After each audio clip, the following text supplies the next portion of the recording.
Merci d'être là, tout le monde.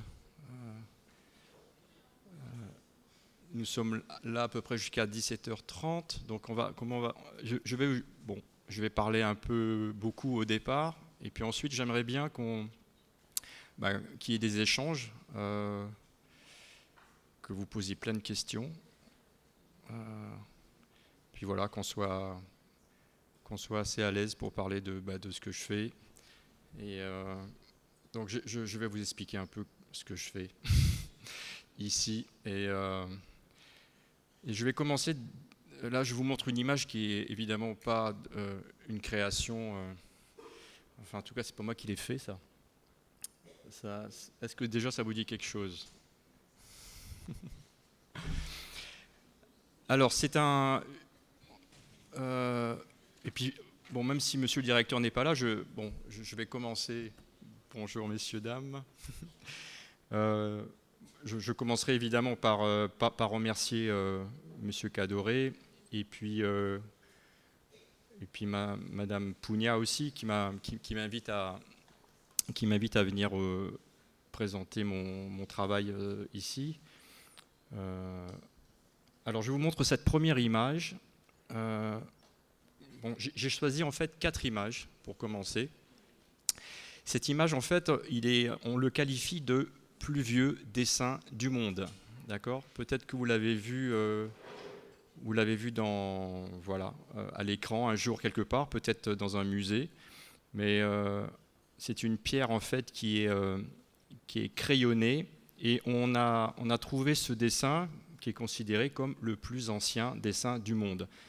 Et donc il aurait 73 000 ans, d'accord ? Ce petit dessin, après je vous expliquerai pourquoi je vous le montre. Vous voyez un petit peu la dimension de ce dessin. Alors c'est un fragment de roche, hein, et on pourrait distinguer, il y a plein de petits traits, vous voyez. Et donc c'est une petite roche qui doit faire à peu près 7 cm. Hein. Et on l'a trouvé dans une grotte. Alors ça s'appelle la grotte de Blombos en Afrique du Sud. Voilà. Toutes ces images, en fait, elles m'inspirent énormément. Hein, parce que vous allez voir que il y a forcément des artistes avant nous qui ont laissé des traces et on est tous sur les traces de quelqu'un. On étudie l'histoire de l'art et on est sur ce chemin-là tous ici, hein, à regarder ce qui s'est fait avant et on crée aujourd'hui ce qu'on peut faire, ce qu'on sait faire. Voilà. Alors après, je vais vous montrer d'autres images. Alors là, vous voyez, on est l'Afrique du Sud, hein, vous voyez en géographie, on n'est pas trop loin. Hein. Je vais faire un petit tour de l'océan Indien comme ça. Ok ? Donc là, on était en Afrique. Et puis on va aller dans quel pays ? Et là, on est en Inde. Ok ? Alors on fait un petit tour comme ça de l'océan. Alors ça, c'est un dessin qui est beaucoup plus récent. Hein. C'est un dessin qu'on peut appeler un... Vous voyez, il y a un point, puis il y a d'autres points, et il y a des points. Donc en sanskrit, on parle de bindu. Okay, c'est parfois le point qu'on peut mettre sur le front, ici, que vous voyez chez les Indiens. Okay, et ce symbole aussi, il me raconte des choses. Donc, on va dire que... qu'est-ce qu'il dit, ce symbole ? Donc, on dit que c'est un point. Alors, la symbolique, ça aussi, c'est quelque chose qui me fascine. On dit que, en fait, ce petit point, c'est une particule, hein, infinitésimale. C'est le point de départ. Vous savez, un point, c'est un point de départ. Hein. Et il y a un petit rapport avec ce qu'on a vu juste avant. Hein. Vous souvenez de la pierre de 73 000 ans, là, 72 000 ans. Vous avez vu, ce sont des traits. Vous voyez ? Ce sont des traits qui se croisent. Hein. Comme une signature. Hein, on dit souvent, celui qui ne sait pas signer, on lui dit « faites-moi une croix ». Hein. En fait, celui qui ne sait pas dessiner, il fait une croix. Et puis, il laisse une trace. Mais la croix dit aussi, c'est une façon de faire un point. Hein. C'est-à-dire, je mets la marque et j'existe. Ok, je signe. Voilà, le point, c'est une signature, c'est la plus simple qu'on peut imaginer avec la croix, deux traits qui se croisent. Voilà. Et symboliquement, le bindu, en fait, c'est un... On dit que dans ce petit point, il y a tout. Hein. C'est l'immense machine du monde. Hein. On pourrait dire que tout est là, c'est la source. Le point, c'est la source. C'est ce qui apparaît dans le, on va dire, dans le... Vous voyez une étoile dans le ciel, hein, le ciel est noir, puis d'un coup, hop, on voit l'étoile apparaître. C'est un point dans la toile. Vous voyez? Donc on est vraiment, c'est le commencement. C'est le point. C'est le germe.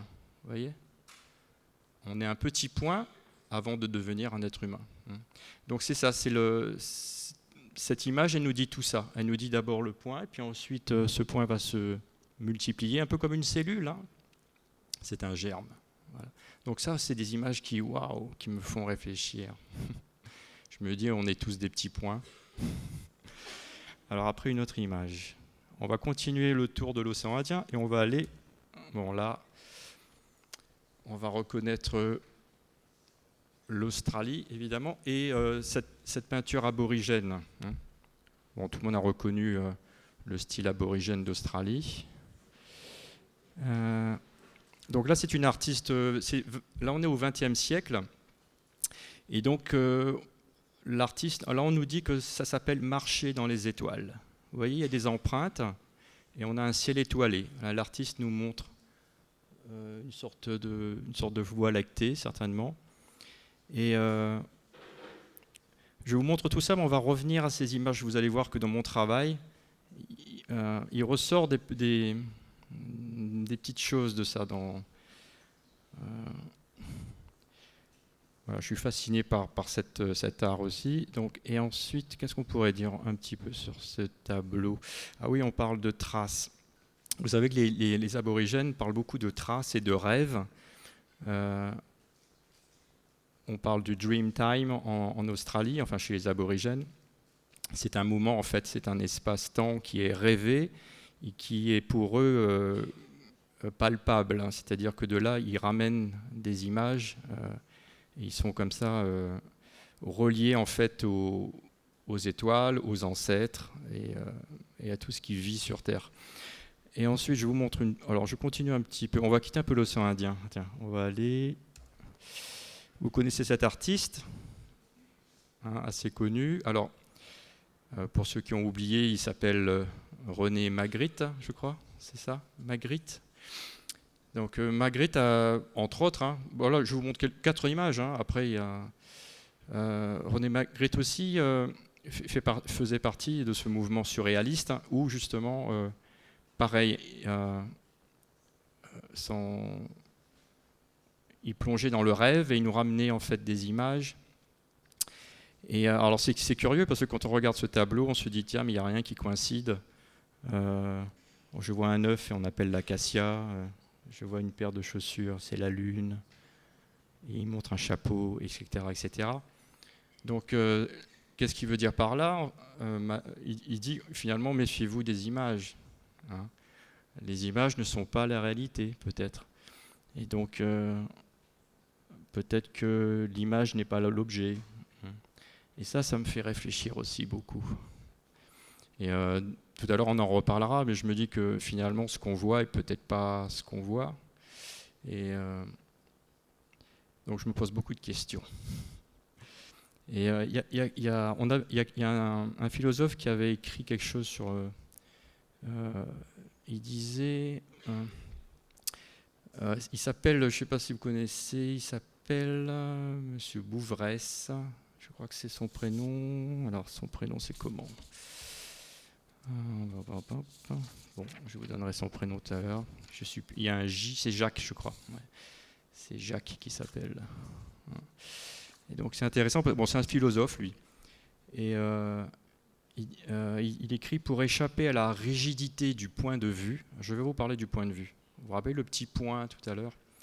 Pour échapper à la rigidité du point de vue qui a tendance à s'imposer comme étant le seul possible, nous dit Monsieur Bouvresse, il faut inventer des analogies et des comparaisons inédites qui nous permettent de voir sous un nouveau jour, c'est-à-dire de recommencer à voir les phénomènes apparemment les mieux connus.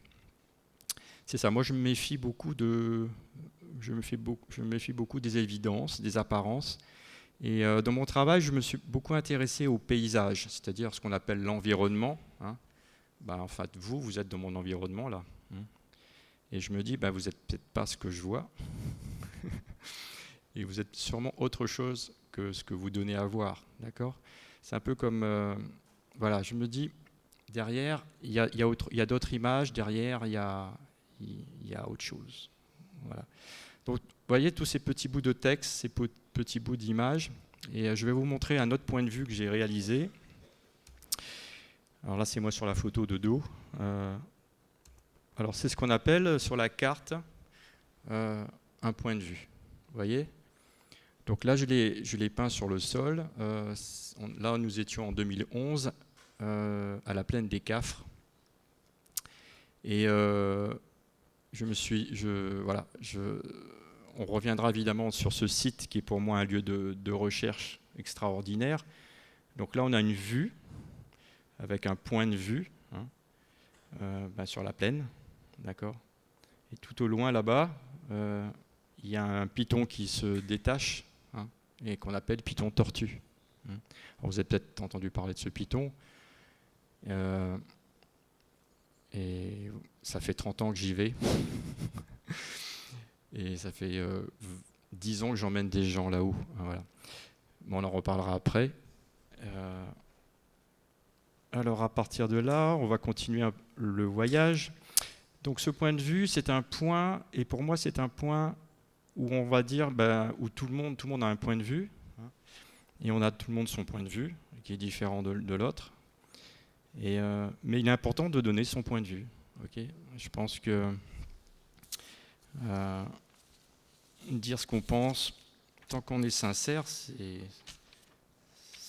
c'est bien donner son point de vue. Ah ouais, j'ai écrit quelque chose. Je disais, qui suis-je ? Ouais, parce que finalement, je ne me suis pas vraiment présenté encore. Qui suis-je ? En fait, mon prénom, c'est Stéphane. Mon nom de famille, c'est Gilles. Et on m'appelle Python Tortue. Voilà. Bon.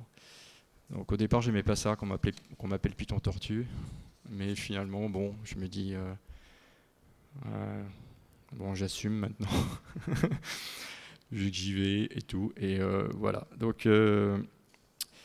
et Python Tortue. Ouais, alors j'écrivais... Finalement... il est important de se situer dans l'espace, parce que je pense qu'on se pose tous la question, qu'est-ce que je fais là ? À quoi je sers ? Où je suis ? Et où je vais ? Enfin voilà, tout le monde se pose cette question, mais c'est vital, évidemment. Et en fait, on passe toute sa vie à réfléchir autour de ça. Et vous, en tant qu'artiste, on vous demande qui vous êtes, quoi, et comment ça va transparaître dans votre travail. Mais vous allez toujours vous poser cette question. Et c'est très, très sain de se poser cette question. Parce qu'à chaque fois, on va vous dire « ouais, et alors ?» Okay, donc moi, pareil, je vais au Python et on me dit « mais alors ? Qu'est-ce qui se passe là-bas ? Pourquoi cette obsession ? Pourquoi cette folie ?» tout part de l'esprit, en fait. Moi, qui je suis en fait, j'ai pas encore tout dit, évidemment, mais bon, là, déjà, je pourrais dire que je pense. Donc, je pense très fort, donc je crée, en fait. Et quand je crée, je suis. Et quand je suis, je pense, etc. Okay, donc je pense, je crée, je suis, etc. Donc on tourne comme ça. Et moi, je suis arrivé à La Réunion en 1965. Vous voyez, je suis du XXe siècle. Et donc j'ai grandi à Saint-Benoît. Et voilà. Donc jusqu'aux années 90. Après, je suis parti après le bac. Il n'y avait pas l'école d'art au port à l'époque. Et donc je suis parti à Paris faire mes études en art plastique à la Sorbonne. Voilà. Donc j'ai fait voilà. Donc ça a été pour moi évidemment un choc Paris, parce que je quittais Saint-Benoît pour Paris, mais dans le bon sens. Ça a été un super choc. Et là, je ne savais pas ce que c'était une expo, une galerie, enfin tout ça, quoi, imaginez. Et puis après, après 6-7 ans, je reviens à La Réunion. Et je me dis, bon, ben voilà, qu'est-ce qu'on va faire de tout ça? Et je vais être attiré par cet endroit. Bon, on va revenir là-dessus. Alors, une autre image. Ah ouais, ça c'est un autre point de vue que j'ai réalisé donc à Saint-Leu. Vous voyez, c'est à côté de Stella. On a la petite case créole qui est, je ne sais pas si elle est encore occupée par le FRAC. Et là, c'était lors d'une exposition qui s'appelait Terra Incognita, où j'avais aussi dessiné au sol cette peinture de point de vue. Voilà, ça fait à peu près 11, en général, ça fait à peu près 11 mètres, hein, 11 mètres de long. Ouais. Voilà, je suis à un point de vue. Ah oui, ça c'était d'autres points de vue. Parfois on a plusieurs points de vue, vous voyez. On n'a pas qu'un seul point de vue. Donc bon là c'était des points de vue colorés en reprenant voilà, les couleurs primaires du drapeau. Les signes et les symboles, vous voyez, ça dit des choses. Voilà, il y a bon. Et là, on revient sur le Python. Là, ça s'appelle une tortoise. Alors, c'est un petit... vous savez, la tortoise, c'est un objet parfois qu'on peut mettre entre les doigts, comme ça, entre les mains. Mais parfois, il y a des grandes tortoises. En fait, ça ne sert pas à mesurer, hein, vous voyez. Ça sert à observer le paysage. Parce que on essaie de créer des outils. Vous savez, souvent, parfois, quand on est peintre, on essaie de créer son pinceau, parce qu'on ne trouvera pas son pinceau, on trouve pas son outil dans le magasin. Souvent, il faut le fabriquer. Le sculpteur aussi va fabriquer sa pièce. Donc, moi, dans le paysage, j'essaie de trouver des outils aussi qui vont me permettre de voir. Parce que comme je vous disais tout à l'heure, le paysage, on ne le voit pas en fait. Et j'ai trouvé un peu cet artifice où je crée en fait des petits trucs comme ça, blanc, noir, blanc, noir. Et en fait, avec mon œil, j'essaie de voir des choses. Je fixe l'objet et j'essaie de voir derrière. Alors évidemment, là, ça rend pas. Enfin, il y a un flou là, vous voyez. Mais c'est un peu ce qu'on peut faire avec l'œil, parce que voilà, parce qu'on observe comme ça. Donc je me dis tiens, je vois les choses. Il y a des choses qui sont cachées dans le paysage. Voilà. Donc je cherche. Donc j'ai créé cette petite outil que j'appelle tortoise. Alors en fait, évidemment, il y a un jeu de mots avec tortoise en anglais. Mais j'aimais bien la toise, un peu tort, les torts.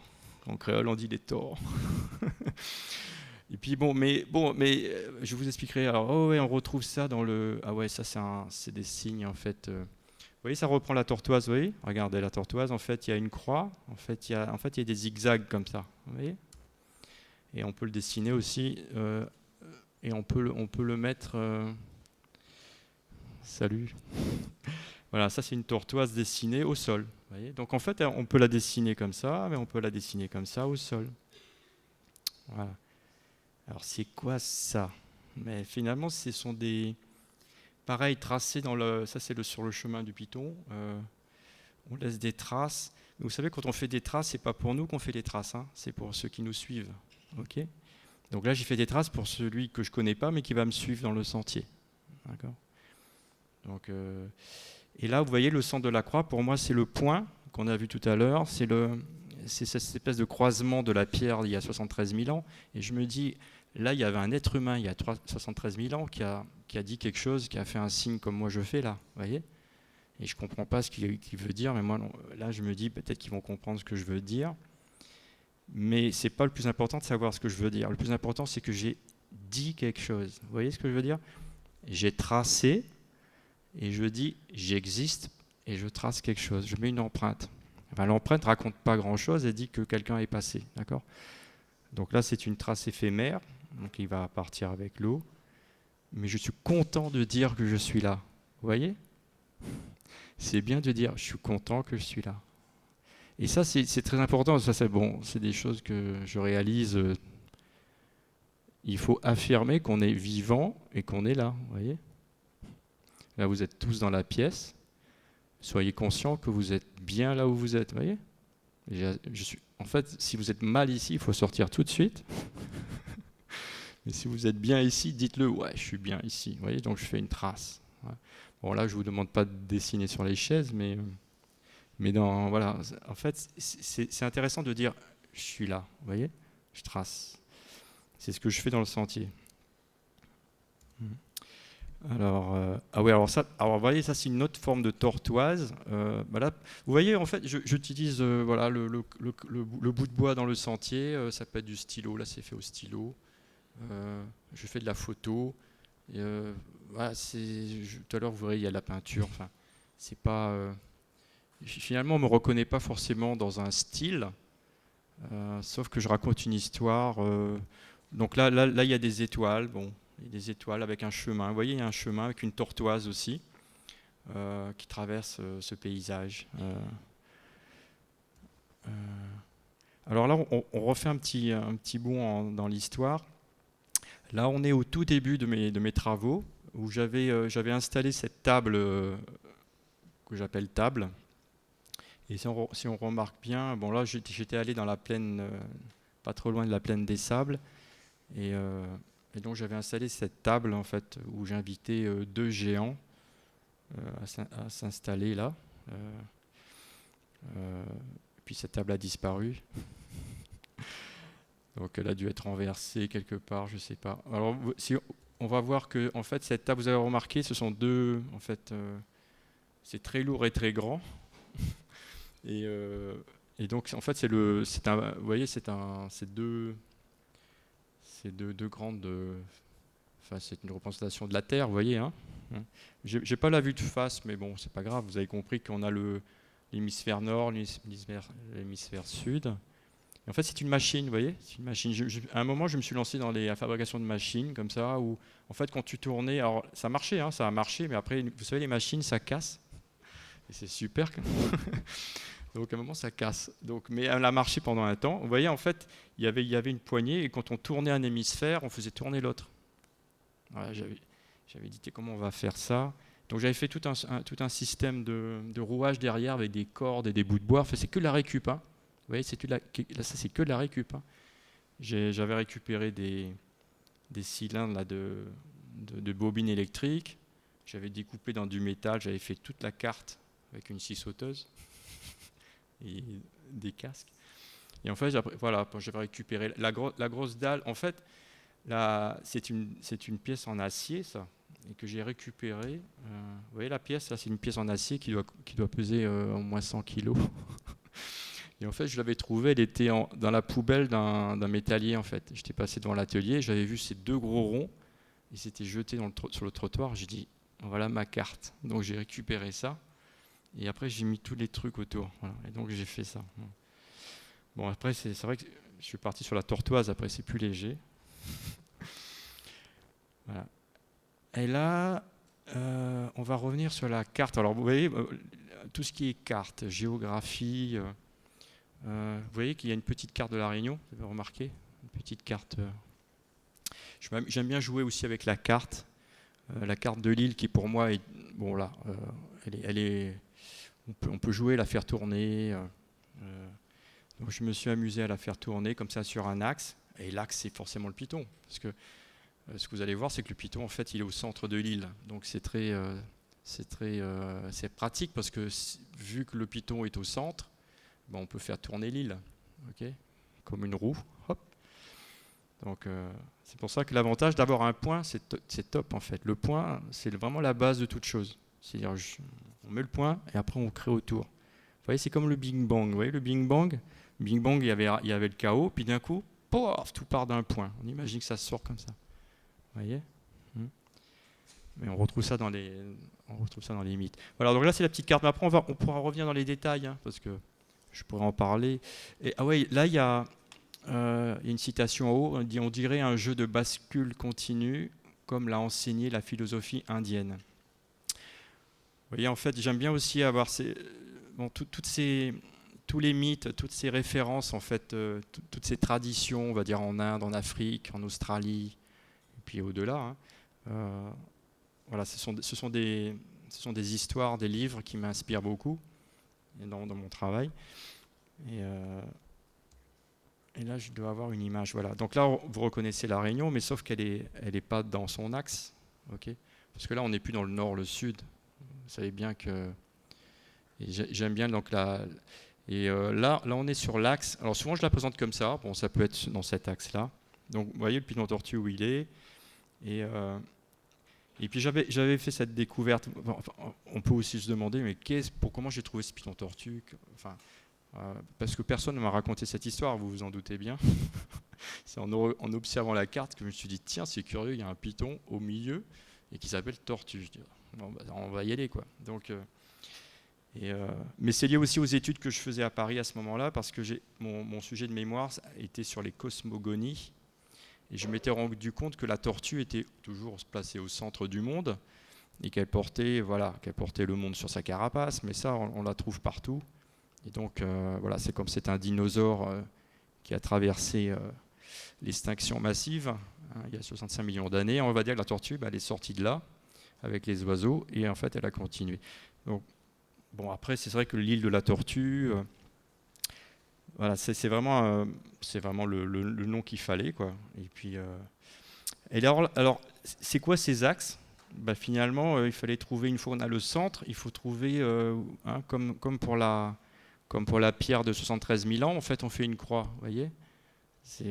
On fait des croisements. Et en fait, là, pareil, je m'amuse à faire des croisés, je croise. Et puis là, ben, le hasard fait bien les choses, parce que, en fait, quand je mets l'axe, vous voyez, l'axe orange, c'est la pointe de la table en haut, hein, pointe de la table, pointe nord. Vous voyez, géographie, en haut, on est pointe de la table. Et tout en bas, c'est la pointe de la rivière des Galets. On n'est pas trop loin. C'est intéressant. Voilà, donc là, on a un axe. Mais cet axe, en fait, il correspond à un axe géologique. Vous savez que l'île, en fait, bon, on s'intéresse à la géologie aussi. Cette île, en fait, elle vit. Vous savez qu'il y a 2 volcans, il y a Piton de la Fournaise, Piton des Neiges. Et on sait que l'ancien, il est en bas et le neuf, il est en haut, d'accord, dans cette vision-là. Donc, point de la rivière des Galets avec ce massif du Piton des Neiges, ce massif du Piton des Neiges, c'est la partie ancienne de l'île, et puis après on a la partie... Et Piton Tortue, comme par hasard, se retrouve en fait à la frontière des 2 massifs. Si vous regardez une carte géologique, en fait il y en a ces 2 massifs. Et alors l'autre axe, donc là on a cet axe vertical, qui correspond à un axe géologique. Parce qu'on a tendance à dire que l'activité volcanique, en fait, elle va continuer en mer, hein, sur la pointe de la table. Et de toute façon, le volcan, il pousse vers le sud-est. Hein. Et ensuite, l'autre axe, curieusement, il coïncide avec des sorties de cirques. Hein. Vous voyez, Rivière du Mât. D'ailleurs, Rivière des Galets, c'est la sortie de Mafat. Donc, en fait, il y a 3 cirques. On a un triangle. Rivière des Galets. Rivière du Mât, c'est l'autre axe, avec Rivière Saint-Étienne du côté de Saint-Pierre. Donc, en fait, on a les 3 axes, voilà, c'est-à-dire des embouchures. Et comme je l'appelle, l'embouchure de feu, qui est la pointe de la table. Donc ça colle. Et on continue. Et là, on va repartir sur une carte du monde. Alors c'est encore une carte du monde que j'ai faite beaucoup plus tard, et là qui est complètement éclatée, et que j'appelle The Map of Island Cities. Vous voyez où est la Réunion, et puis il y a des bouts de terre qui ont disparu. Alors ça c'est le mythe. Hein. Vous savez que le mythe dit que les continents, enfin c'est même pas le mythe. La science aussi nous parle de dérive des continents avec des. Bon, c'est pas juste, parce que la dérive des continents, là on reconnaît pas trop quand même. Mais on voit un bout d'Afrique, un bout d'Inde. Mais c'est aussi une vision où on voit justement cet éclatement des terres. Et dans le mythe lémurien, alors je ne sais pas si ça vous parle, la Lémurie, hein, et ce qu'on raconte sur la Lémurie, ce que dit Jules Hermann sur la Lémurie, donc, mais comme l'Atlantide et toutes ces terres mythiques. Hein. Vous savez que chaque océan a sa terre mythique. Si vous regardez bien, là, la Réunion serait pile poil sur l'ancien continent. Vous voyez, il y a un petit triangle là, près de Madagascar, qui correspondrait à l'ancienne terre lémurienne. Voyez. Donc là, il y a juste un point. Mais finalement, si on va jusqu'en Atlantique, on va partir sur la gauche, on va arriver au large de l'Espagne et du Maroc, et on va retrouver l'Atlantide, c'est-à-dire que cette autre terre. Et puis après, on va traverser, et on va aller jusque de l'autre côté de l'Amérique, et on va tomber sur le continent Mu. Okay, donc c'est les trois connus. Et finalement, il y en a un quatrième en fait, qui est au large de la Nouvelle-Zélande, qui n'a pas été nommé, mais dont on retrouve des traces. Quand je vous dis ça, je ne cherche pas les traces. Mais il y a des empreintes, on va dire, d'anciens continents au large de l'Australie, là-bas. Vous voyez cette ligne, en fait, qui traverse? C'est la diagonale que je vous ai montrée tout à l'heure. Hein. Vous voyez cette diagonale orange? Si je la prolonge, j'arrive à cette diagonale qui traverse, en fait, comme une ligne imaginaire, vous voyez, qui va traverser la planète. Vous voyez. Donc, en fait, quand je suis parti du Piton Tortue, je suis parti de chaque côté comme ça. Si je continue dans l'axe, j'arrive en Inde. Vous voyez, en fait, si je prends la perpendiculaire dans l'autre sens, vous voyez là, si je monte ici, je quitte et je sors par la rivière du Mât et que je pars vers l'Asie, on va dire, je vais arriver en Inde. Voilà, vous pourrez vous amuser à tirer des lignes sur votre globe à la maison. D'ailleurs, on arrive sur le Gange, vous voyez. On arrive, en fait, cette ligne qui part comme ça du Piton Tortue, qui arrive et qui traverse l'océan Indien, en fait, elle arrive dans l'embouchure du Gange. C'est super. Hein. Enfin bon, moi, je trouve ça super. Et en fait, ça va faire le tour du monde comme ça. Enfin voilà, c'est plein de lignes. Voilà. Puis là, on retrouve, vous voyez les 4 petites lignes, là, ça c'est la tortue. Alors, je vais reparler de la tortue un peu plus tard encore. J'y reviendrai. Parce que pourquoi on l'a appelée tortue, ce python, je vous dirai ça. Alors ça, c'est une des pièces que je présente à Saint-Pierre en ce moment, à la galerie. Donc là, c'est la carte de l'île aussi, vous voyez. Donc j'aime bien comme ça, voilà, la faire tourner là. Mais c'est aussi une carte de la Réunion. Quand je fais cette carte et que j'utilise tous les codes de la carte scolaire, on va dire, c'est celle qu'on trouve accrochée dans la salle de classe. Enfin, je ne sais plus s'il y a maintenant, il y a encore encore des cartes comme ça accrochées au fond de la classe. Vous voyez. Donc, mais ouais, en fait, oui, c'est vrai que le satellite, il ne nous dit pas ça. Hein. Mais ce que je dis, c'est qu'à un moment, quand on se met à marcher, si on reste à La Réunion et qu'on marche à La Réunion, si on marche, je veux dire on marche, finalement, si j'avais pas le satellite, si j'avais pas le GPS, j'arriverais en fait à dessiner une île comme ça. Parce que, pourquoi elle serait ronde? Parce que je me rendrais compte que quand je pars d'un côté, je reviens au même point. Donc elle est ronde, ma carte. Et je me dirais, c'est aussi une façon de voir l'île, c'est-à-dire que je fais le tour et j'arrive, vous voyez, si je quitte le port, je reviens au port. Si je quitte Saint-Benoît, je reviens au port. Voilà, donc on va tourner. Et puis là, l'axe central, c'est Piton Tortue, toujours. Hein. Donc c'est une île qui me fait penser aussi au monde aussi, donc c'est pour ça, elle est comme un monde, hein, un petit point, mais où il y a tout, quoi. Hein, c'est comme Bindu, vous voyez, Bindu, le petit point et c'est tout. Hein. On dit un point, c'est tout. Un point, c'est tout. Voilà, ça c'est un autre. Alors, à côté de la carte, j'ai fait ça avec du sel, parce que je trouvais que le sol était foncé. Je me suis dit, je vais mettre du sel. Et ça fait à peu près 180 de diamètre. Et pareil, ce sont des signes de la carte, hein, comme le point de vue. Ce sont des signes où c'est marqué « vous êtes ici ».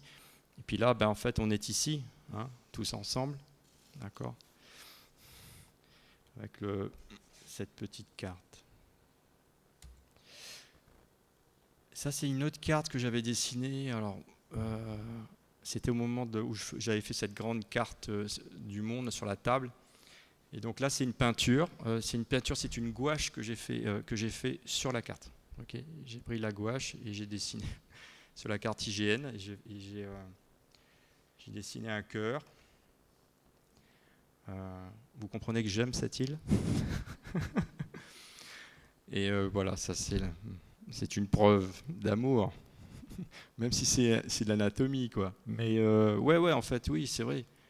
C'est vrai que je suis pas né ici, mais on est ici. Quand je dis on est ici, c'est que finalement, on peut choisir de naître quelque part.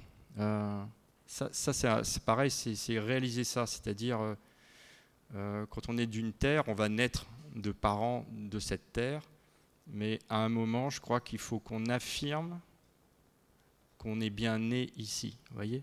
Donc nous sommes des êtres libres, mais on peut aussi naître ailleurs, hein, et puis naître plusieurs fois, ok. Et à chaque fois qu'on est bien, on dit je nais ici. Et quand je dis ça, c'est la terre entend ce que je dis. Elle dit ok, c'est bon. Ça, dans la symbolique, vous savez que le cœur, on s'en souvient, le cœur. Vous savez, le cœur, pendant longtemps, ça a été le siège de l'esprit, le siège de l'âme. Vous savez, on n'aime pas avec le cerveau, on aime avec le cœur. Mais pourquoi on aime avec le cœur? Bon, c'est étrange. Parce que quel est le lien entre l'amour et le cœur? Pourquoi pas le cerveau? Parce que le cerveau aussi fonctionne dans l'amour, non? Enfin, je sais pas. Non, mais le cœur, souvent dans les mythes, le cœur, on dit que c'était le siège de l'âme et c'était aussi le siège de la mémoire. Rappelez-vous ça. C'est-à-dire que par exemple, chez les Égyptiens, en fait, vous savez que le cœur était un organe en fait qui était sacré chez les Égyptiens. Mais même, on retrouve ça aussi au Mexique, hein. Le cœur, c'était vraiment on retrouve ça, tiens, curieusement aussi dans les religions, hein. Où le cœur, en fait, c'est vraiment le symbole où en fait tout est inscrit dans le cœur. Et la mémoire, en fait, le souvenir est dans le cœur. Et on disait qu'il fallait surtout pas détruire le cœur parce que si tu brûles le cœur, tu détruis le souvenir. C'est pour ça que souvent le cœur était mis dans les sarcophages. En fait, ils étaient protégés dans des petits récipients, parce qu'en fait on détruisait les organes en fait chez la momie, mais on gardait le cœur. Okay. Donc le cœur était précieux. Et je me dis qu'il y a sûrement beaucoup de mémoire sur cette île.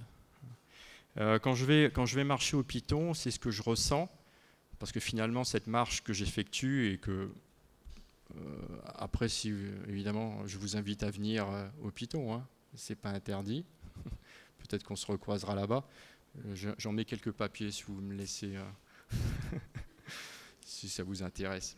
Mais finalement, quand on va marcher en fait et qu'on va dans le cœur, on réalise en fait qu'il y a des mémoires qui sont dans ces lieux-là, hein. On parle de mémoire. Et je pense que l'île en fait, elle a ce souvenir. Elle imprime les choses comme un cœur. Alors dans l'idée de l'anatomie, je ne sais pas si vous connaissez ce monsieur qui est poète, Julien Blaine, ça vous dit quelque chose? Il avait fait une conférence il y a quelques années ici, c'est un poète. Et là, il regardait ouais, vous voyez, là c'était une carte que j'étais en train de faire. Alors, vous reconnaissez pareil, alors là c'est des os, c'est plus le cœur. On va peut-être voir un peu mieux là, vous voyez. Donc pareil, je me dis aussi que forcément que ce cœur il est protégé par une cage thoracique. Cette cage thoracique, donc ce cœur il est quand même bien protégé. Je fais souvent le lien entre aussi le paysage et le corps. Vous voyez. D'ailleurs, l'expérience de la marche, vous voyez, quand vous marchez, vous transpirez, vous êtes un corps dans le paysage, hein. Donc vous avez ce ressenti. Et là, on va rebondir, non? Si, ah oui, voilà. Je suis allé un peu plus loin parce que comme elle est un peu lourde, on va revenir sur les os après. Voilà, c'est une image. Un peu. Il y a des lignes qui ont apparu sur le. Je vais vous la remontrer après. Donc là, on voit quatre bouts de doigts, on va dire. Mais je vais vous remontrer l'image après. Parce que là, c'est dommage de la rater. Je reviendrai là-dessus après.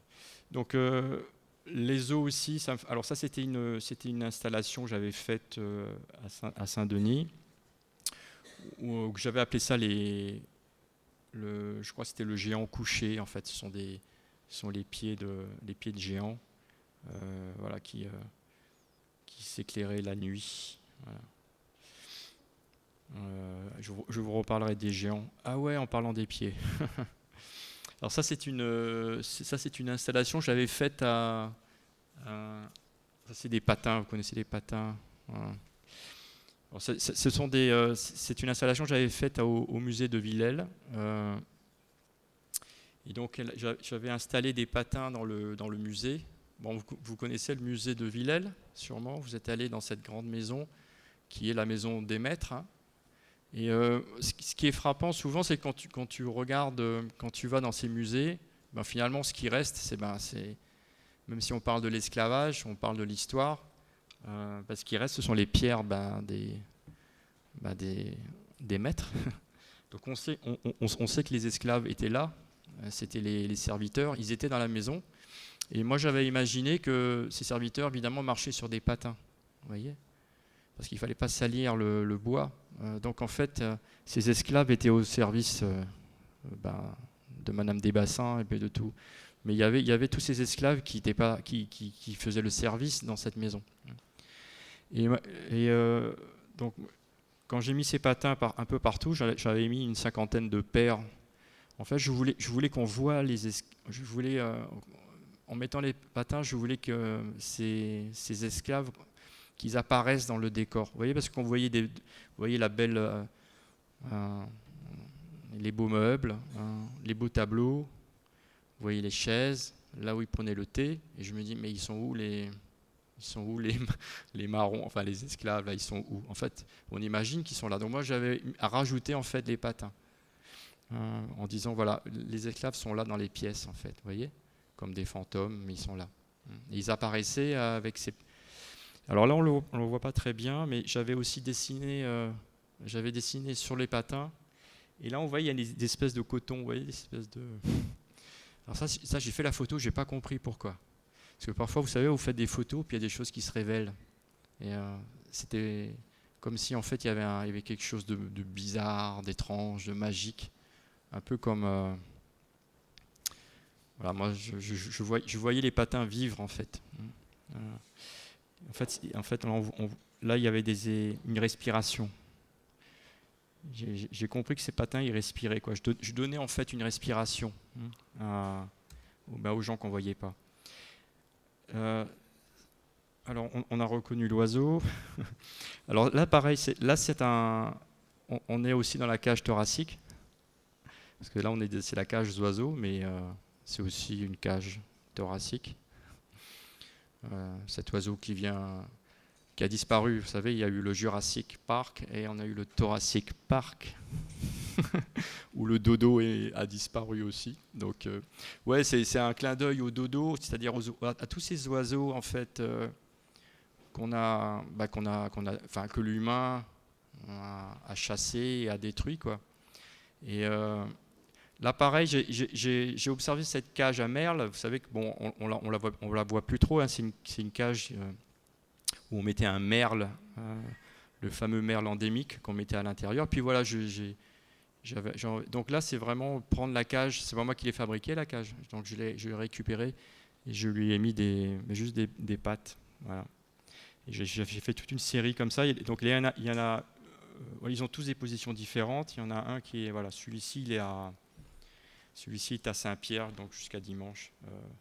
Donc il y en a qui sont assis, qui marchent, voilà. Celui-là, il a des empreintes aussi de pas. Je vais revenir sur ces empreintes.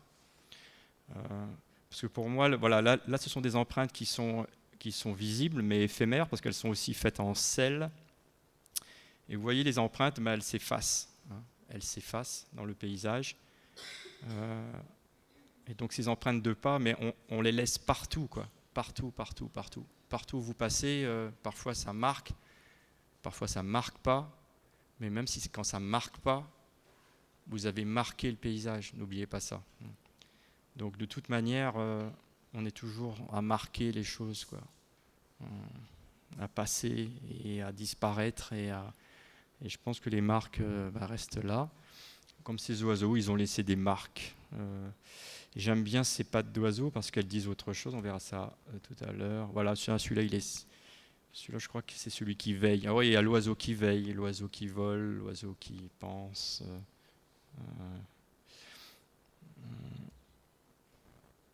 Alors les oiseaux, c'est vrai que ça aussi, l'oiseau pour moi c'est vraiment avec la tortue.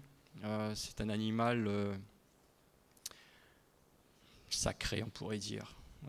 C'est-à-dire, il dit tellement de choses au-delà que voilà. Là, c'est un poteau à Saint-François pour marquer l'oiseau, hein, le petit oiseau dans le poteau.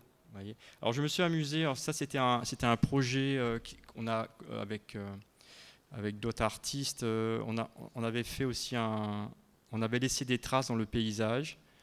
Où, ça s'appelle le raidillon des oiseaux, on a appelé ça. En fait, c'est à Saint-François dans les Hauts-de-Saint-Denis. Et donc, on a laissé des traces comme ça, mais qui sont à peine perceptibles. Hein. Donc là, il y avait quelques-unes, je vous en montre d'autres. Je vais revenir là sur le tableau. Vous voyez, par exemple, là, on se dit où sont les oiseaux? Mais en fait, si vous regardez bien la peinture de ce passage piéton, vous savez, là, cette peinture sur le goudron, en fait, si vous remarquez bien, on peut voir des oiseaux, vous voyez? Est-ce que vous voyez les oiseaux voler? Vous voyez, quelques petits oiseaux qui volent, vous voyez, Et en fait, je m'étais amusé à faire tout ce parcours et à chercher les oiseaux dans le paysage, vous voyez? Bon, c'est un gros zoom, hein, mais bon. Après, voilà, celui-là, il est plus simple, vous voyez, là, il y a la patte d'oiseau, en fait, dans la mosaïque de la boutique Saint-François. Voilà. Je vais revenir à cet oiseau. Tiens. Alors, oui, alors, donc finalement, je m'étais amusé à retrouver En fait, il y a ce panneau de table de l'oiseau. Il est en ce moment à Saint-François. Il est sur la sculpture qu'on verra tout à l'heure. Pour moi, l'oiseau, finalement, c'est un messager, évidemment. Et dans le mythe, souvent, l'oiseau, on va dire, c'est un donneur de leçons. Je pense par exemple, souvent l'oiseau c'est quelqu'un qui sait, hein, c'est le sachant, vous savez. Le corbeau et le renard, non, c'est pas ça. Si. Non, souvent l'oiseau il a cette, voilà, c'est le professeur, c'est celui qui parle souvent. Hein. D'ailleurs on met les oiseaux dans les cages parce qu'il sait parler. Enfin on dit il répète, non, ouais, non, il sait parler. Et il a le langage l'oiseau. Souvenez-vous, quand je dis souvenez-vous, on ne s'en souvient plus, mais vous savez que dans l'histoire de l'humanité, on sait que le premier langage, ça a été les sifflements. On imagine que enfin moi j'imagine ça comme ça, j'imagine que les premiers hommes, en fait, avant de parler, ils sifflaient, quoi. Ils sifflaient pour se faire comprendre. Donc ça, je pense que c'était un des premiers langages, et après on s'est mis à articuler, à créer des mots. Et donc pour moi l'oiseau c'est du coup il nous donne une sorte de dictionnaire où avec des mots simples en fait des signes. Alors vous voyez par exemple le petit symbole de l'oiseau là on le retrouve en fait on pourrait dire que le verbe ça serait se poser. Vous voyez dans le poteau tout à l'heure on avait vu l'image de l'oiseau dans le poteau électrique. Donc ça voudrait dire se poser, observer. La patte ça voudrait dire montrer quelque chose. Donc à chaque fois, sur son corps, on peut lire des signes et on peut interpréter ça et créer un langage, voilà, que j'appelle le langage des oiseaux. Enfin, et pour moi, l'oiseau, c'est vraiment ça. C'est-à-dire, c'est celui qui va nous apprendre à nommer les choses, à dire voilà, je reconnais ça, ça s'appelle comme ça c'est ceci, c'est cela.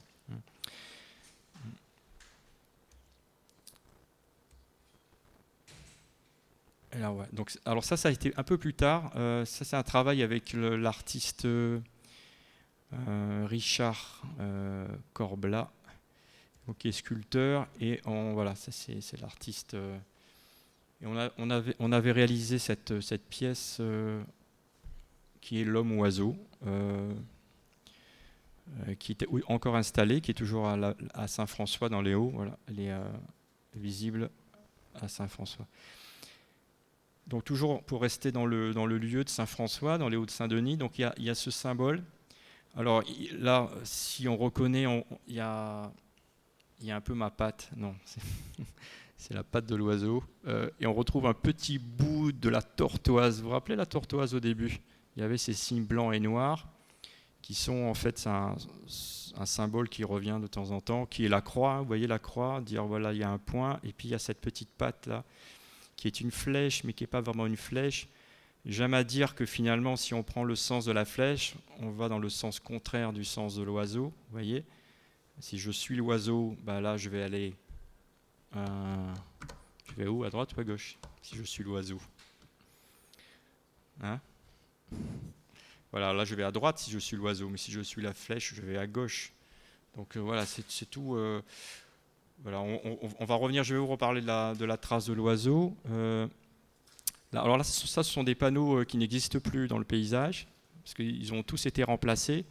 Puis là, je me suis amusé, bon allez, je vous avoue, ce panneau n'existe pas. Enfin, en vrai, quoi. Mais en rêve, il existe, vous voyez. Donc je m'amuse aussi beaucoup avec le rêve. Mais quand je dis c'est pas vrai de dire que c'est pas vrai. Voilà, donc on retrouve la tortoise. Je peux vous dire qu'on ne voit pas ce panneau. Pourquoi?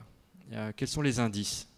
Qu'est-ce qui vous dit que ce panneau, on ne pourra pas le voir dans le paysage? Vous allez me dire, mais ça paraît vrai en fait. Mais il y a un petit détail que je vais vous dire et qui sera la preuve à partir de maintenant. Vous ne pourrez pas dire que vous ne savez pas. D'accord? Ok? Quand je vous montre une image, je vous ai dit au début, posez-vous la question, est-ce que je vois vraiment ce qui est là, hein? D'accord? Rappelez-vous Magritte tout à l'heure. Depuis tout à l'heure, je vous montre des images et puis vous dites c'est ça. Non, finalement, ce ne sont que des images que je vous montre. Mais là, je vous dis, cette image n'existe pas.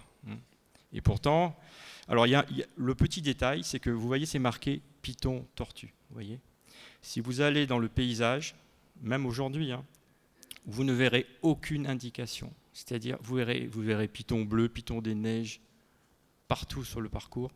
Jamais vous verrez python tortue marqué. Jamais, jamais. Il n'y a aucune indication. Ce python n'est pas nommé dans le paysage. D'accord? Et moi, quand j'y vais il y a 30 ans, les gens ne savent pas qu'il existe.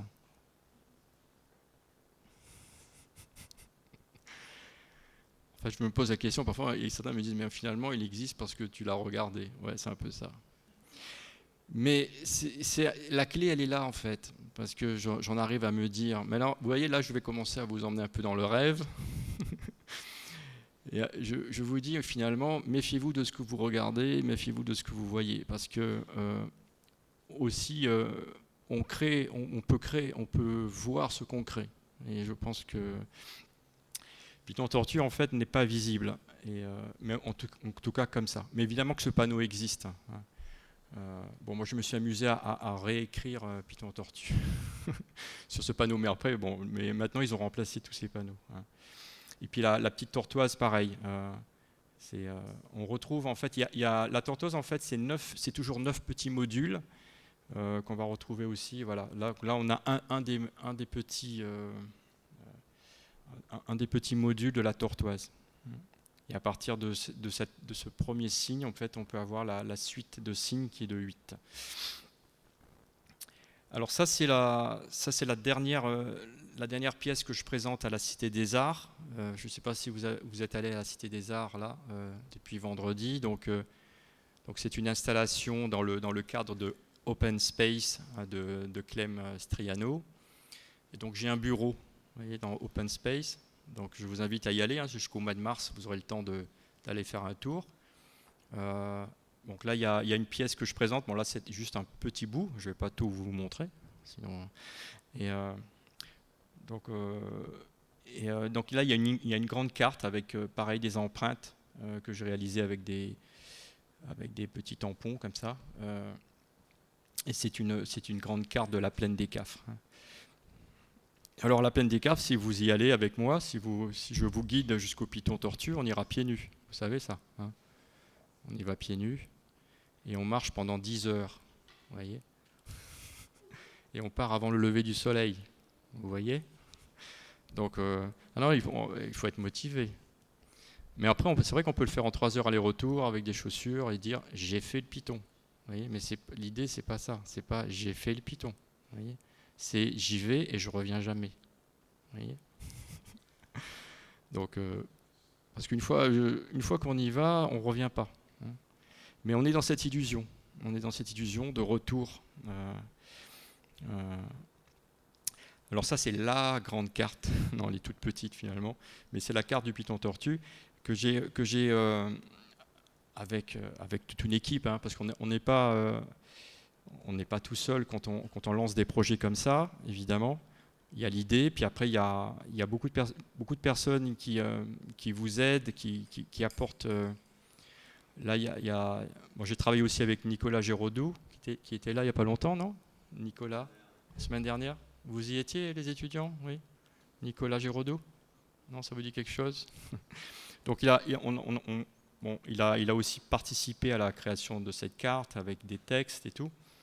Donc en fait, il y a un recto verso. Vous voyez là, c'est le recto et le verso. Non, ça, voilà. Donc ça, c'est la carte qu'on reconnaît et ça, c'est la carte du rêve. Hein. Donc je m'amuse souvent à aller d'un côté et de l'autre parce que pour moi, nous, ce qu'on appelle, c'est le réel et l'irréel. Moi, je dirais que les deux marchent ensemble. Hein. Et quand on va dans ce Piton, eh ben, on se rend compte que les deux choses sont très proches. Hein. On voit des choses, on se demande ce qu'on voit, mais finalement tout ça se mélange. Et donc là, on a la carte du Piton Tortue, avec, voilà, c'est pas la réalité évidemment, parce qu'il faut vraiment y aller pour se rendre compte que c'est pas ça, quoi, Piton Tortue. Mais ça, c'est une porte d'entrée. La carte, elle est là juste pour nous dire, allez-y, quoi. Parce que vous n'êtes pas obligé de venir avec moi, évidemment. Vous pouvez y aller seul. Voilà. Il y en a qui le font comme ça, et puis il y en a d'autres qui vont le dire. Moi, je vous ferai découvrir autrement. Mais il y a tellement d'histoires. Voilà, tellement de. Alors, on retrouve les codes. Vous voyez les codes là sur la droite. Ça a été, vous voyez, ces codes, en fait, ils apparaissent pour moi quand je suis à Paris dans les années 80. En fait, je dessine. C'est ça qui est étrange, c'est que finalement, on a beau être loin, on est toujours là, quoi. Vous pourrez partir sur la Lune, mais vous serez toujours à La Réunion, quoi. Et vous irez sur Mars et vous serez toujours à La Réunion. Parce que les espaces, en fait, pour moi, oui, il y a les espaces-temps parfois peuvent. On peut jouer avec ces espaces, mais on a toujours cette petite graine qu'on emmène avec nous de toute manière, donc on perd pas le fil, quoi. Donc, et puis moi, en étant à Paris, je voyais La Réunion et puis je voyais tous ces symboles. Mais on peut passer 3 heures, je peux vous expliquer, hein, ça a un sens en fait. Parce que parfois mais moi, ça a été un peu mon obsession, c'était quand je pars dans le rêve, parce que quand je dis je pars dans le rêve, c'est comme un voyage, un peu comme les aborigènes. En fait, on part dans cette espèce d'endroit qui est assez étrange, assez chaotique, mais à un moment, on comprend que c'est un espace avec ses codes. Et donc, on revient avec des langages, on revient avec des formes. Et c'est un peu ce que je dis. Je dis un peu ça. On est tous des artistes, surtout ici. C'est un peu ce que vous faites, quoi. On fait tous ça. C'est-à-dire que vous ramenez des choses du rêve, puis vous les mettez en forme et vous dites waouh. Bah ouais, mais vous êtes parti en voyage. Vous avez ramené des choses. Donc moi, alors là alors ça c'est une partie du sentier. Donc comme je vous disais ça tout à l'heure, en fait, vous voyez, en fait, je raconte une histoire, puis je vais prendre des bouts de cartes, je vais faire des photocopies, je vais faire des photos, faire des empreintes, et puis finalement, j'en reviens un peu à cette histoire de l'humanité. Avec là c'est une vieille carte de la plaine des Cafres. où on voit il y a un parc. Vous voyez, là, il y a une bifurcation, c'est le parking, le fameux parking. Donc, j'aime bien, je rigole avec les parkings. Ouais. Parce que les parkings, souvent, c'est les points de départ. Vous voyez, on pose la voiture et après on part. Ok, bon, c'est logique, non? Et moi, je dis, mais non, on va pas au parking du Python Tortue. Il est où le parking, lui? Vous voyez, donc, en fait, je vous dis un truc, partez pas du parking. Okay, et quand on je dis heureusement qu'il n'y a pas de parking dans le cratère, quoi, parce que tout le monde irait à Python Tortue en voiture. Vous voyez, donc, donc les parkings, c'est des mauvais départs. Excusez-moi, je fais rigoler. Bon, voilà, donc, c'est pour ça qu'on met 10 heures, on met 10 heures pour arriver au Python Tortue, parce qu'on ne part pas du parking. Mais après, non, mais je rigole, mais évidemment, moi aussi, je vais au parking. Quand je vais faire mes courses, je vais au parking. Voilà. Et quand je viens ici, je me suis garé au parking. C'est normal parce qu'on a tous des voitures, plus ou moins. Voilà, c'est notre point de départ. Mais l'important, c'est d'en avoir conscience, en fait. Se dire non, en fait, oui, je sais, j'utilise les codes. Je prends ma voiture, je suis obligé, mais voilà. Et essayez d'avoir ce recul à chaque fois et de vous dire non, mais finalement, quand je pars en randonnée, c'est pareil, randonnée. Voilà, c'est des mots que j'utilise plus, ça. Et ça me rappelle encore le dessin de Magritte. Attends, je vais vous montrer une petite. Ah, j'ai peut-être là-bas l'image. Ouais, vous voyez, quand il dit ceci n'est pas une pipe, vous vous souvenez de ça? Ceci n'est pas une pomme. Vous voyez, et moi, quand je suis devant le paysage, je dis ceci n'est pas une rando. Hein. Et j'en arrive à me dire, ceci n'est pas un cratère, ceci n'est pas une île. Parce que vous voyez, on enferme les choses dans des mots, quoi, comme ça. Et voilà, je ne suis pas Stéphane, plus que ça, quoi. Je ne suis pas que Python Tortue, vous voyez. Il y a des images qui bug parce qu'elles sont trop, voilà. Ah ouais, alors ça c'est, ah ouais, je vous remonte ça. C'est pas grave, hein, je vais vous remontrer l'image. Vous voyez là, il y a un point de vue, une sorte de point. On appelle ça l'observatoire. Donc si vous venez avec moi dans le paysage, je vous dirai voilà ce que vous ne pouvez pas voir. Je vous montrerai ce que vous ne pouvez pas voir. Donc là, par exemple, là, il y a une architecture. Alors, c'est une maquette, hein. C'est pas la vraie architecture, c'est une maquette qui est dans le paysage. Je vous montrerai en fait. En ce moment, je travaille sur une nouvelle carte de la plaine des Cafres, parce que j'ai cartographié surtout le Python Tortue, et depuis quelque temps, je m'intéresse à toute la plaine des Cafres. C'est-à-dire, en fait, j'ai envie de vous montrer ce qu'on ne voit pas dans la plaine des Cafres. Okay.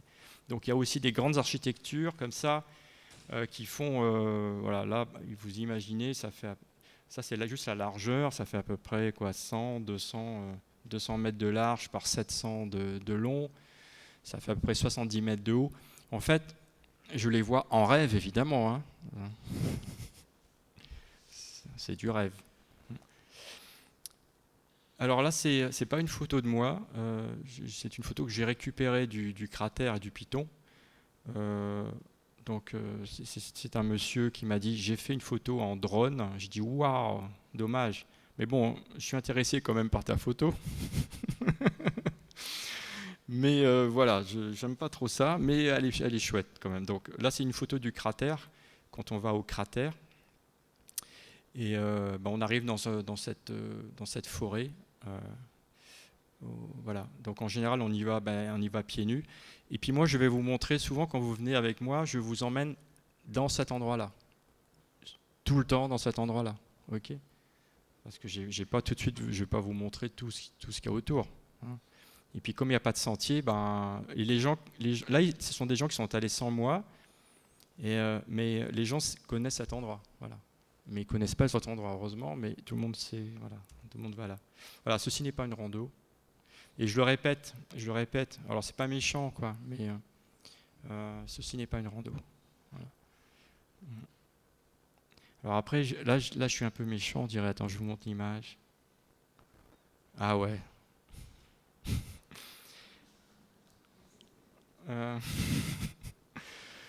Bon, non mais voilà, en fait j'ai vu ce panneau et pareil, j'ai fait j'ai pris le panneau et puis ça c'est Photoshop, hein, vous voyez. En fait j'ai repris les lettres, j'ai fait une petite sauce comme ça.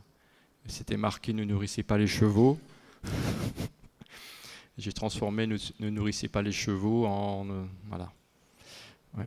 Non, mais c'est vrai qu'en fait, on est sur un fil barbelé, et on est toujours sur ce fil. Et souvent, on m'a dit « Ouais, mais attends, c'est un endroit pour toi qui est... faut y aller pieds nus, faut pas y aller en voiture, ni en car de touriste, faut faire attention. » Donc, c'est vrai que quand je montre la carte et que c'est une sorte d'invitation à aller dans le paysage. Et en même temps, je dis ouais, mais attention, faites pas n'importe quoi. Il faut y aller, mais comprenez ça. Comprenez qu'on peut y aller, mais comprenez qu'il faut pas, voilà, faut pas en faire. Voilà, soyez respectueux du site. Parce que je fais pas ça juste pour, voilà, juste pour me rendre intéressant, quoi. C'est comme ça, quoi. Je suis attiré par cet endroit. Pour moi, c'est un lieu qui est magnifique. Et en même temps, voilà, l'idée, c'est de trouver l'équilibre. C'est pas un lieu qui est interdit, c'est pas un lieu fermé, mais j'aimerais que les gens comprennent ça, quoi. Donc, c'est pas à vendre, quoi. Vous voyez, c'est pas à vendre. Mais le paysage, mais moi-même, je suis pas à vendre, hein. Mais on est tous, voilà, respect pour tout le monde. On n'est pas à vendre, hein. Ah oui, ça c'est ça c'est la fameuse patte d'oiseau. Maintenant, vous avez compris que quand vous êtes perdu dans le Python, prenez la flèche dans le bon sens, c'est-à-dire suivez l'oiseau, d'accord ?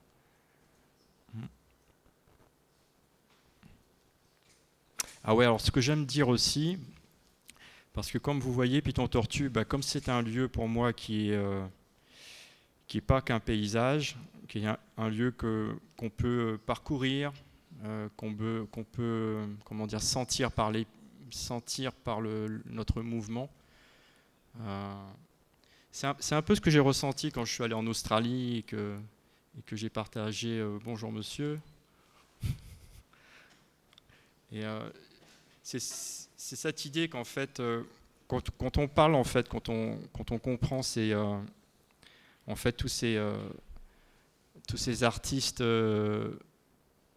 mais on va retrouver ça en Afrique, à Madagascar certainement. Je connais peu Madagascar, mais finalement l'artiste, en fait, il a ce statut de médium, c'est-à-dire il part dans le rêve et il ramène des choses du rêve. Mais ce qui ramène du rêve, c'est une mémoire qu'il arrive comme ça à capter.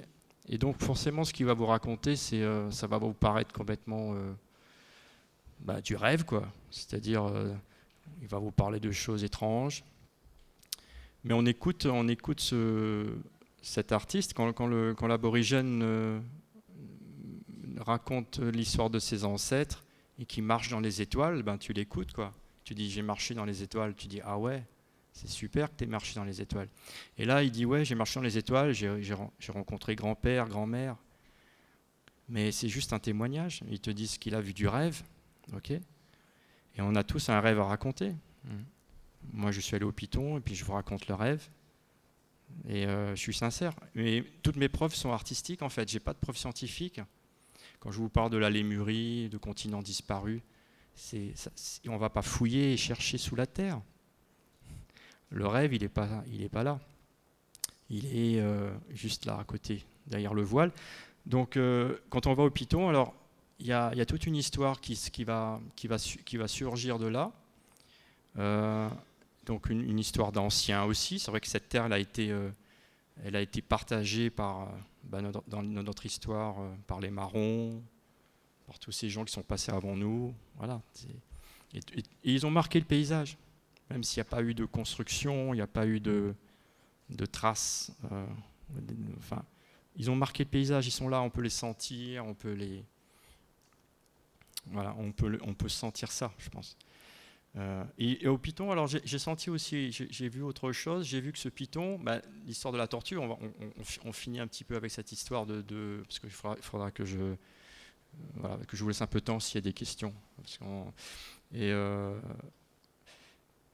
Mais finalement, cette histoire, ouais, je me dis que la tortue, pour revenir au mythe, la tortue, c'est celle qui apporte. C'est l'ancienne qui traverse le temps et qui apporte l'humanité sur la Terre. Ça, c'est le mythe du Python tortue. la tortue amène l'humanité sur la Terre. Et puis l'humanité va sortir de ce cratère qu'on appelle Python Tortue. Et puis voilà, l'humanité va naître ici, quoi. On est ici, ok. Et donc, mais on va oublier tout ça. On va oublier tout ça. Mais la Terre n'a pas oublié tout ça. Et donc, quand tu vas dans la forêt, quand tu marches pieds nus, on se relie à l'histoire, au rêve, d'accord. Et on se dit, ah ouais, ça s'est peut-être passé comme ça. Ben ouais. En fait, on est sorti de ce cratère qui avait peut-être pas cette forme-là. Et puis, en fait, quand je pense à la naissance, évidemment, c'est la tortue. Alors, c'est une des gardiennes du python. Une autre image qui est un peu déformée. Ça, c'était un petit dessin où on a Python Tortue, vous voyez. Et en fait, nous sommes sortis du ventre. Nous sommes sortis du ventre. Je vais vous remontrer ça. Ça m'a fait penser à ça, en fait. Vous voyez ça? Vous voyez cette flèche, en fait, hein, ça me fait penser à un pubis aussi. Vous voyez, parce que quand on est sorti, on dit quand on est sorti, on est sorti, en fait, on n'est pas sorti du ventre de la tortue. Hein. La tortue, en fait, nous a posé, elle a créé un cratère, elle a creusé et on est sorti de là. Okay, et le premier animal qu'on a croisé, en fait, c'est l'oiseau. C'est-à-dire qu'une fois qu'on est sorti de la terre, l'oiseau nous attendait au bord du nid. Vous voyez, les oiseaux sont au bord du nid en général, ils nous attendent. Donc on est sorti. Et l'oiseau nous a dit, bon, maintenant que vous êtes sorti du nid, je vais vous expliquer ce que vous voyez. C'est pour ça que c'est le professeur, c'est l'enseignant, l'oiseau.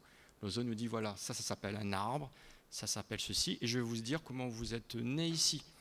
Alors évidemment, l'oiseau nous a parlé que vous êtes homme-femme, en fait, vous êtes sorti du ventre, ok.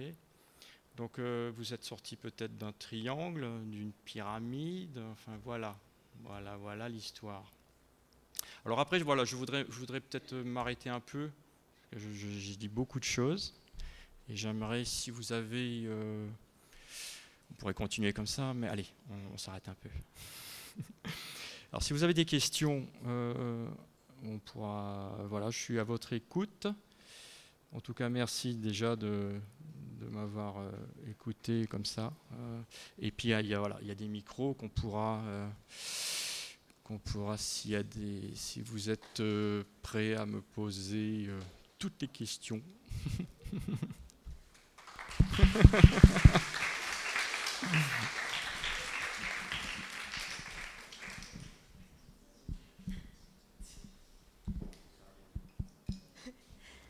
Merci beaucoup pour cette conférence. Moi, j'avais une question.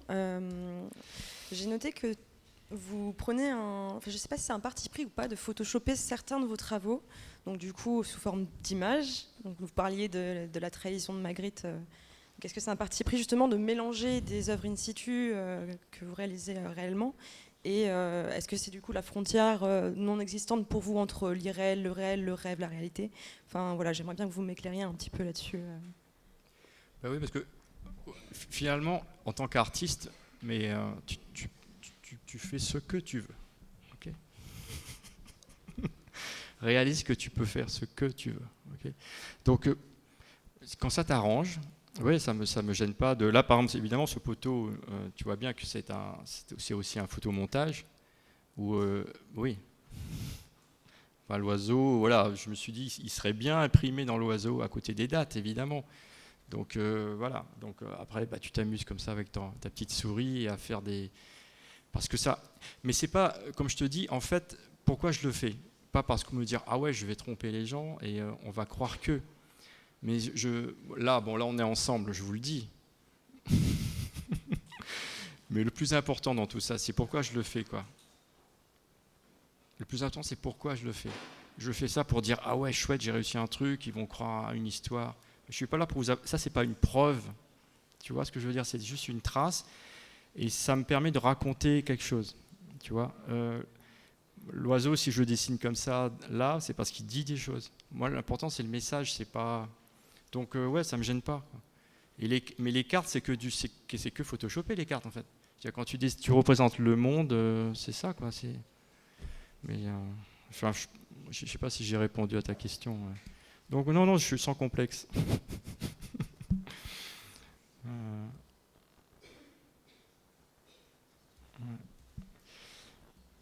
Alors, voilà. Allez-y, posez d'autres questions.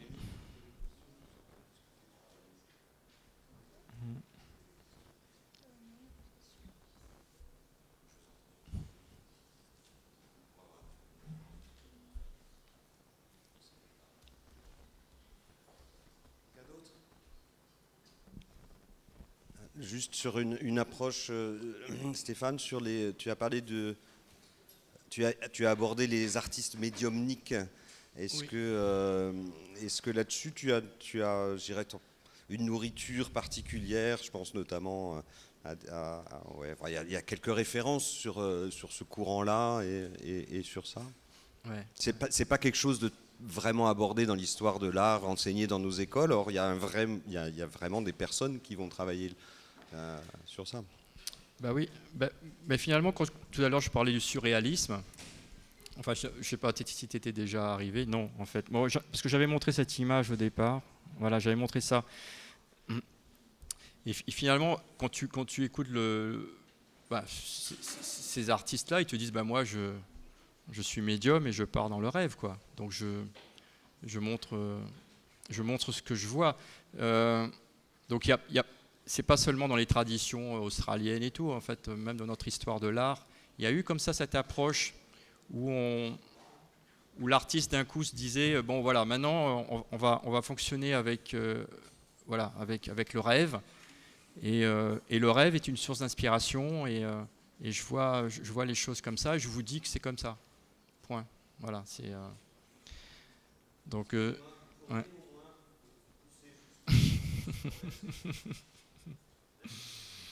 Donc, mais après, je pense qu'on met une. Si on parle de médium, médiumnique, on va parler des chamans et tout cette. Oui, puis certains artistes qu'on a classés dans l'art brut. C'est ça, on les classe, voilà, on les classe. Qui vont être étiquetés, mais dont le travail est vraiment très intéressant. Je pense notamment à ce musée pas à Lille, à côté de Lille, il y a Lausanne et puis il y a le musée à Croix d'art brut où il y a vraiment des spécimens, enfin des œuvres tout à fait portées sur ce rapport au rêve. Ouais. Ben oui, parce si tu veux, on a perdu le. Enfin, on a perdu. Ça, je pense que ça a tendance à revenir. D'ailleurs, on s'intéresse beaucoup. Enfin, il y a un retour en fait à cette. Le rêve en fait prend une autre dimension, revient chez les artistes comme une.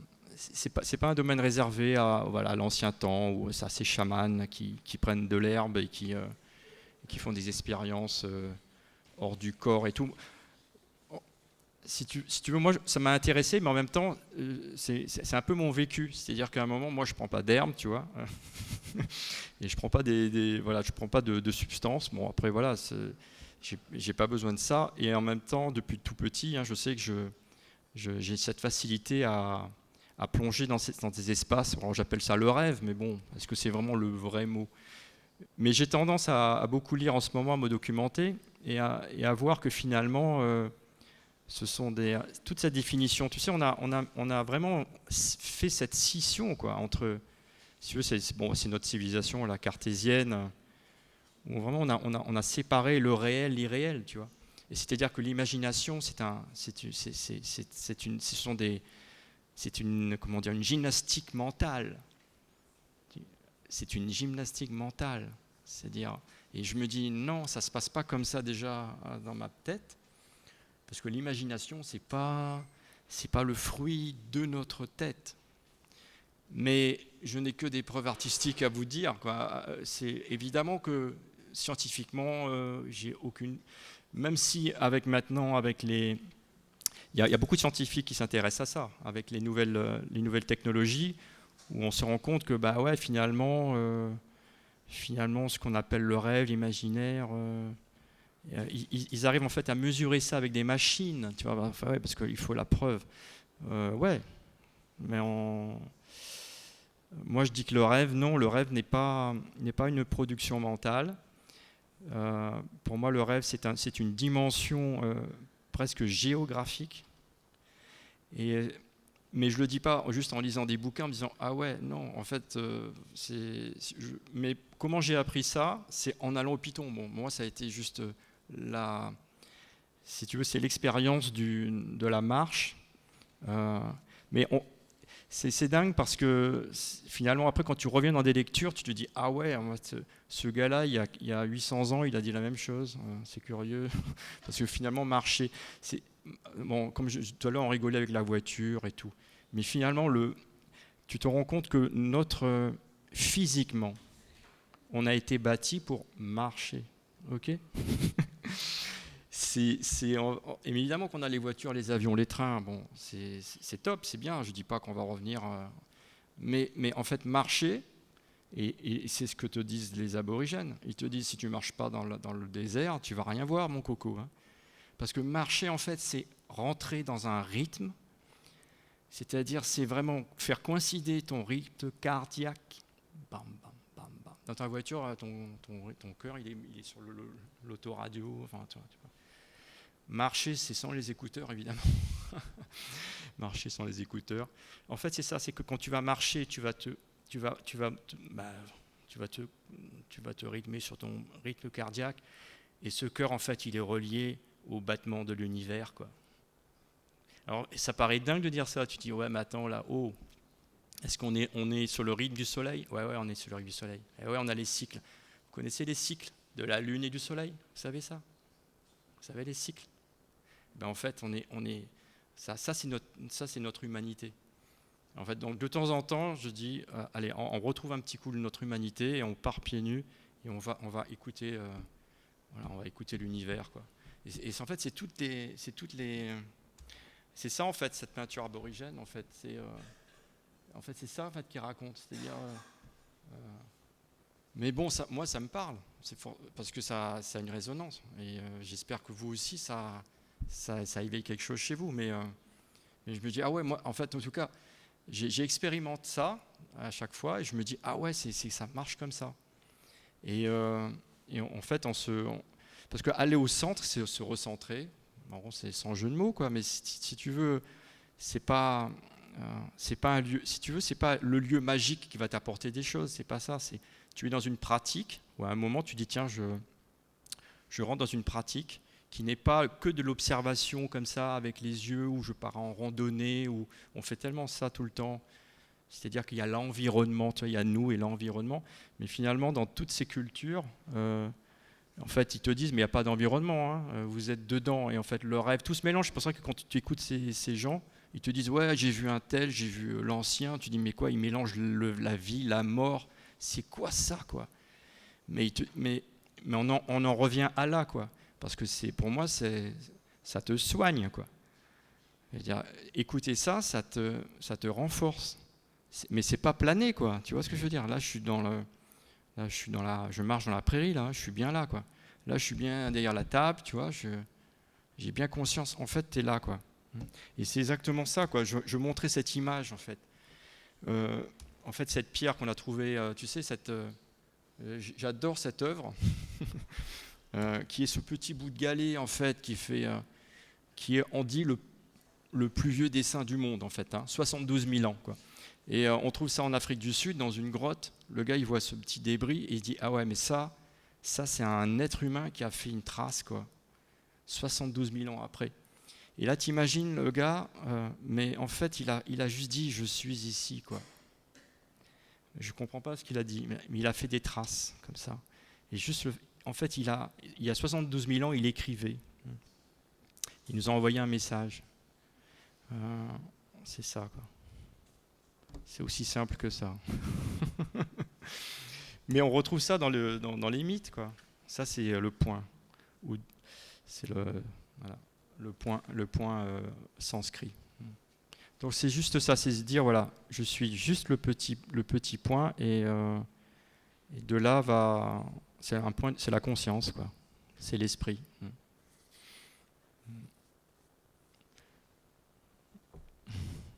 Bien. Est-ce qu'il y a D'autres questions dans la salle? Non. Donc on va te remercier chaleureusement. Merci à vous.